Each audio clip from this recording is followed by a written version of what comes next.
حضرت امام غزالی علیہ الرحمہ جو تصوف کے امام ہیں، آپ نے فرمایا اصل جو برائی ہے وہ دنیا کی محبت ہے۔ بعض ایسے لوگ ہوتے ہیں، آپ نے فرمایا کہ بعض ایسے لوگ ہوتے ہیں جو جھوپڑیوں میں ہوتے ہیں، جنگل و ویرانوں میں ہوتے ہیں، لیکن دل میں دنیا ہوتی ہے، دنیا کی محبت پڑی ہوتی ہے۔ اور بعض ایسے اللہ کے نیک بندے ہوتے ہیں کہ دکانوں پر ہوتے ہیں، کاروبار پر ہوتے ہیں، لیکن دل میں دنیا کی محبت نہیں ہوتی، اللہ کی محبت ہوتی ہے۔ وہ کاروبار پر بیٹھ کر بھی دین کی خدمت کرتے ہیں، کاروبار پر بیٹھ کر لوگوں کو نماز کی دعوت دیتے ہیں۔ ابھی چند دن پہلے ایک بھائی مجھے ملے، انہوں نے مجھے کہا کہ میں نے دین کی تبلیغ کا یہ ذریعہ اپنایا ہے کہ میں دیانت داری سے کاروبار کرتا ہوں، اصلی یا نقلی مال کی پہچان لوگوں کو بتاتا ہوں، پاکستانی یا امپورٹڈ جو مال ہے اس کی وضاحت کرتا ہوں، نفع کچھ کم لیتا ہوں، حسن اخلاق سے پیش آتا ہوں۔ لوگ بڑے متاثر ہوتے ہیں، پھر میں اس متاثر ہونے سے یہ فائدہ اٹھاتا ہوں کہ انہیں نماز کی دعوت دیتا ہوں۔ الحمدللہ سینکڑوں بھائیوں کو میں نے نمازی بنا دیا۔ اب بتائیے، یہ دکان پر بیٹھنا اب دنیا نہ ہوا بلکہ دین کے لیے بیٹھنا ہوا۔ اور ان کی یہ سوچ ہے، بڑی پیاری سوچ ہے۔ وہ کہتے ہیں کہ دکان پر ہر قسم کے لوگ آتے ہیں، اور دکان پر اکثر وہ لوگ آتے ہیں جو نمازی نہیں ہوتے، تو دکان پر بیٹھ کر میں زیادہ لوگوں کو نماز کی دعوت دے سکتا ہوں۔ تو یہ سوچ بن جائے اور انسان اپنے دل سے دنیا کی محبت نکال دے تو پھر یہ دنیا قابل مذمت نہیں بلکہ جنت میں جانے کا ذریعہ بن جاتی ہے۔ آپ نے وہ حدیث پاک تو سنی ہوگی، نبی اکرم صلی اللہ علیہ وآلہ وسلم نے فرمایا 2 آدمیوں پر رشک کرنا چاہیے، یعنی یہ تمنا کرنی چاہیے کہ اللہ ہمیں بھی ایسا بنا دے۔ آپ نے فرمایا ایک تو وہ جسے اللہ نے قرآن کا علم دیا، وہ دن رات قرآن کی تعلیم کو عام کر رہا، اور دوسرا وہ شخص جسے اللہ نے مال دیا، وہ دن رات وہ مال اللہ کی راہ میں خرچ کر رہا ہے۔ آپ نے فرمایا اسے دیکھ کر یہ تمنا کرنی چاہیے کہ مالک کو مولا مجھے بھی ایسا بنا دے۔ پتہ ہی چلا کہ مال یہ دنیا کی مطلقاً مذمت نہیں،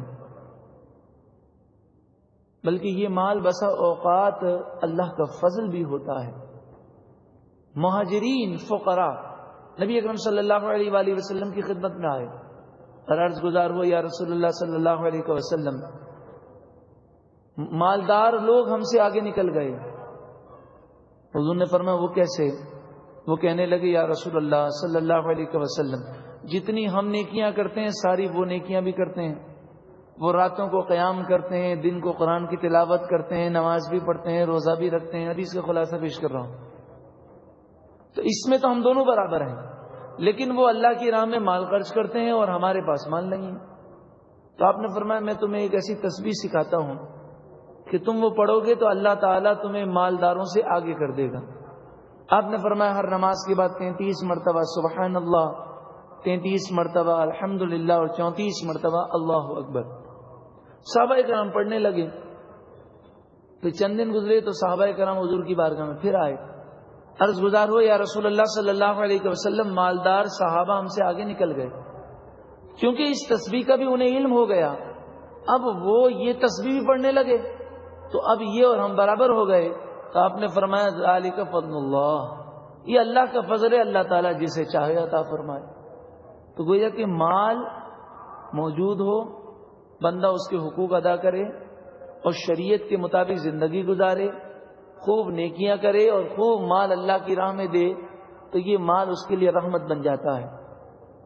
حضرت امام بخاری علیہ رحمہ حضرت انس کے بارے میں روایت کرتے ہیں کہ ام سلیم حضرت انس کی والدہ حضور کی بارگاہ میں آئیں اور کہنے لگی یا رسول اللہ صلی اللہ علیہ وسلم، حضرت انس کے لیے دعا کریں کہ اللہ تعالیٰ اس کی مال اور اولاد میں برکتیں دے۔ نبی اکرم صلی اللہ علیہ وآلہ وسلم نے حضرت انس کے لیے مال اور اولاد کی دعائیں کی۔ اسی طرح حضرت عمر رضی اللہ تعالیٰ عنہ کو حضور نے فرمایا اے عمر یہ مال لے لو، تو حضرت عمر نے کہا یا رسول اللہ مجھ سے زیادہ کسی محتاج کو دے دیں۔ حضور نے پھر دوبارہ فرمایا اے عمر یہ مال لے لو۔ آپ نے عرض کی یا رسول اللہ صلی اللہ علیہ وسلم مجھ سے زیادہ کوئی اور محتاج ہو اسے دے دیں. حضور نے فرمایا اے عمر یہ مال لے لو. جب تمہارے پاس مال آئے اور تمہارے دل میں لالچ نہ ہو اور بغیر سوال کے تم حاصل کرو تو پھر اس کے لینے میں کوئی حرج نہیں. حضرت حکیم بن حزام کہتے ہیں کہ جو شخص اس دنیا کے مال کو، حضور نے فرمایا جو شخص اس دنیا کے مال کو بغیر لالچ کے لے گا اللہ تعالیٰ اس کے مال میں برکت عطا فرمائے گا، اور جو مال کا لالچی ہو جائے گا اللہ تعالیٰ اسے برکت نہیں دے گا. وہ اس طرح ہوگا جیسے کوئی شخص کھانا کھاتا ہو اور پیٹ نہ بھرتا ہو، ایسا ہی حال اس کا ہو جائے گا. بہتوں پیارے بھائیوں، ان تمام روایتوں کو پیش کرنے کا مقصد صرف اور صرف یہی ہے کہ جہاں بھی قرآن و حدیث میں مال کی، دنیا کی مذمت کی گئی، اس سے یہی مراد ہے کہ دنیا کی محبت میں گرفتار ہو کر اللہ اور اس کے رسول کی نافرمانی کرنا